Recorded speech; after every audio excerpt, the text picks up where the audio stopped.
तहरीक-ए-इंसाफ ने इंतखाबी निशान केस पर इलेक्शन कमीशन के फैसले के खिलाफ पेशावर हाई कोर्ट से रुजू करने का फैसला कर लिया।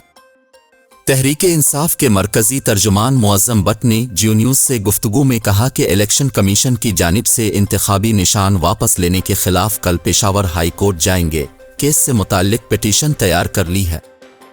मुअज़्ज़म बट ने कहा कि कोशिश होगी कि पिटीशन कल ही समाअत के लिए मुकर्रर हो। पिटीशन में इलेक्शन कमीशन का फैसला काल अदम करने की इस्तदा की गई है और पिटीशन में मुवक्किफ है कि इलेक्शन कमीशन ने गैर कानूनी फैसला किया है। पीटीआई के मरकजी तर्जुमान का कहना था कि गैर मुताल्लिका शख्स की दरख्वास्त पर इंतखाबी निशान वापस लेना गैर कानूनी है। ख्याल रहे कि गुज़िश्ता रोज़ इलेक्शन कमीशन ऑफ पाकिस्तान ने इंट्रा पार्टी इंतखाबात पार्टी आइन के मुताबिक न कराने पर पाकिस्तान तहरीक इंसाफ से बल्ले का निशान वापस ले लिया।